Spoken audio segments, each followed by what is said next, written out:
How's it going, everyone? It's Sam.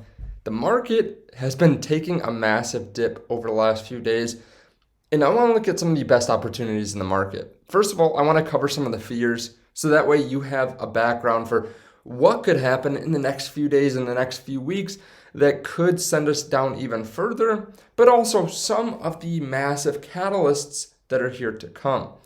Now, of course, I can't cover everything, right? But I'm going to show you the main things that are coming, the main things that are making people fearful, and then we can make a game plan from there. Now, if you guys want to get more information on my trades when I buy and sell different cryptos, it's been mostly buying over the last few months. But if you want to get more information on that, you can check out the link underneath the video to the Patreon.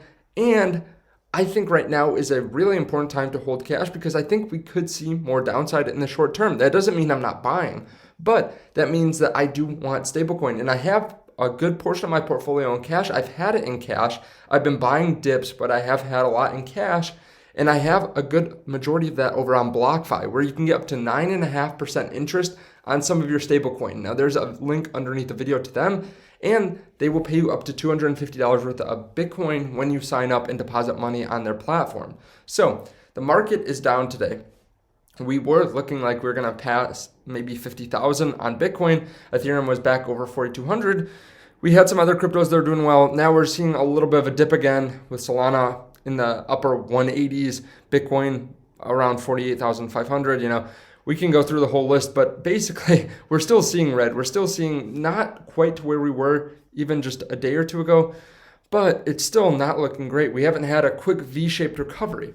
Now, I still think we will go green over the coming weeks and throughout the coming months, but there are some things that are causing a lot of fear in the market. First of all, China Evergrand. This is causing a lot of fear in the market. If you remember over the summer, we were talking about this, but they have about $300 billion worth of debt. And they've literally been trying to get contractors to accept payments in some of their apartments. They can't get everything done. They don't have enough money. They have bond payments that are coming up. And they just said recently, there's no guarantee that the group will have sufficient funds to continue to perform its financial obligations. Now, this kind of reminds me of the summer in crypto, not because the prices are going to hit $30,000 for Bitcoin, but because there's this cascading effect or this culmination of a lot of bad news at the same time, causing a lot of fear.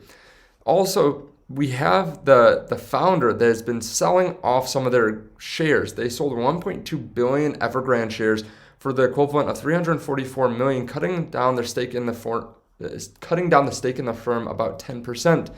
Also, they have bond coupons worth about 83 million due Monday. So tomorrow, if they can't fulfill this debt, we might see some more red. There might be a lot of fear in the market. Now, we might also see them repay and then maybe it bounces up, but that is the first fear. Everything is tied together, whether it is the people that have been funding these projects, the banks, or whether it is people that put down payments and they're not going to get them back, or contractors that have money tied up and then they aren't going to get paid for this stuff. Remember, the money has to come from somewhere. So if someone needs a down payment for a house and they have money in crypto, they might have to sell the crypto. Just something to consider. Also, these banks are probably considering selling positions in either stocks or crypto. We also have Omicron. A lot of people have been fearful about this. Right now, it seems like it's not that big of a deal. I think it's being overblown a little bit. We're going to see more and more mutations. But right now, it doesn't seem like it's that drastic like this. The symptoms aren't that bad, but it has spread a decent amount and it seems to spread to more people. So who knows what's going to come from this, but that's another fear for people. Also, there's just a ton of leverage being shaken out. That's the number one thing, right? When we see leverage go too high and whales can take advantage, they shake out the market. We saw a drastic decrease in the leverage because so many people got liquidated, about 2.5 billion over 24 hours. And that dropped the leverage down significantly. We saw a massive dip in the leverage. This has caused extreme fear. We see 18 on the fear and greed index. I really like buying extreme fear. If we get to 10, that's about as low as we get, 9 or 10. But 18 is good. 18 is good if you're trying to buy extreme fear. Now, it can always fall. Of course, there can always be more dips after this, but that is generally a good time to buy. You want to buy over here and not over here. One other thing that's coming up is the Fed taper. earlier rate hikes than people thought originally. So we had 210,000 jobs last month. This was a lot less than people expected, but they're saying that the moderate job gains understate the labor market strength and that they should be likely revised upward. We know that the taper's coming soon. We also know that rate hikes are probably going to be next year as opposed to 2023, like a lot of people thought a little while ago. But we do have some positive news. This is not all doom and gloom. I've been buying the dip. Why have I been buying the dip if all this has been happening? Well, first of all, CPI data is going to be released on December 10. So we have 5 days to wait. We've seen huge inflation over the last couple months. If this continues, like I think it will, and we see 6.5%, 7% inflation, whatever it's going to be, that's a good sign for crypto, right? It's kind of a mixed bag because some people think, oh, well, higher inflation means that they have to taper even faster and that the rate hikes are going to be faster too. But you have to remember why so many people like Bitcoin. Long term, Bitcoin is a hedge against inflation. That's one of the things that it offers. And that's only deepening the case, only making it more and more obvious that you need Bitcoin. And we've seen dips like this in the past. So we'll get to some cryptos that have some big catalysts here. But we've seen dips in the past, 38% dip, 38% dip, 33, 38, 36, 29. We've seen these big dips in the past, even during bull runs. Just because we have a 30% dip in a day, 20% dip in a day, whatever, it doesn't matter. Long term, that's not going to cause us to go into a bear market necessarily. We just have to look at the broader picture. We have to zoom out. So what cryptos are the best to buy now? Well, obviously, I don't have a crystal ball. But what we can look at are some of the cryptos that have done really well. So over the last 7 days, I like to buy cryptos that are down, first of all. But look at what's stayed about the same. Ethereum, it's pretty much sideways. While a lot of other cryptos are down 10%, Ethereum sideways. Why is that? Well, there have been a lot of fees. There's a lot of gas fees right now, very high gas fees, which makes it harder to sell. Also, a lot of people just don't want to sell it. They're actually using Ethereum as opposed to a lot of other cryptocurrencies. They want to hold on to it, whether it's for NFTs or whether it's because they expect Ethereum 2.0 or whether it's because they just expect a supply shock. Not too many people are selling it. You can look at the supply in exchanges. It's not really going up like Bitcoin's. So Ethereum has pretty much stayed sideways. We also see Solana only down 1.3%. It actually rebounded very quickly. It fell pretty drastically and then came back about over half of what it fell. Now it has come down a little bit, but on the 7 day, it's still only down 1.5%. So something to pay attention to. Luna has just gone up and up and up. It's been extremely bullish along with Polygon. Polygon I've been talking about for a while, saying that's undervalued, and it's held up very well. But let's take a look at 3 that I am really looking at. Now, of course, Bitcoin's on there. I can't just sit here and say that I'm not buying Bitcoin. I'm going to be buying Bitcoin probably more than these 3 other cryptos. But these are 3 that I really want to look at. First of all, like I said, Ethereum. Ethereum, if it falls down under 4,000, I think is a strong buy. It's so steady and it's holding up so well. Of course, it hasn't fallen as much as a lot of these other cryptos, which is a risk. But like I said, there are so many things that people like about Ethereum, and there's so many use cases for Ethereum compared to a lot of these other cryptos. There's a lot of total value locked in it.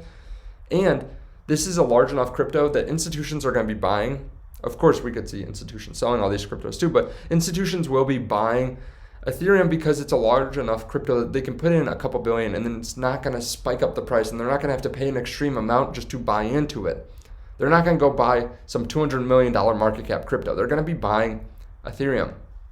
So Ethereum's one that I think you have to look at, especially, I keep on saying this, but especially with Coinbase's NFT platform coming out. We don't know when that is, and that could spike the price of Ethereum if there's massive net reduction on gas. One other crypto that I know a lot of people like is Cardano.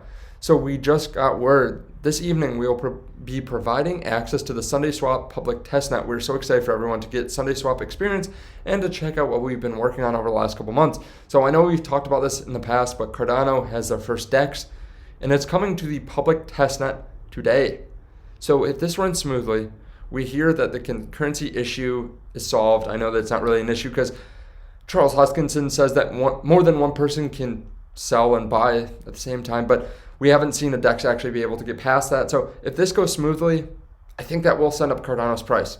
Even when you consider it compared to other cryptos, it's down way more over the last 60 days. Over the last 60 days, it's down 60, 70%, something like that, from 310 down to 133. So I think it would go up in price, especially if we see the rest of the market rebound. And then we also have Donkey.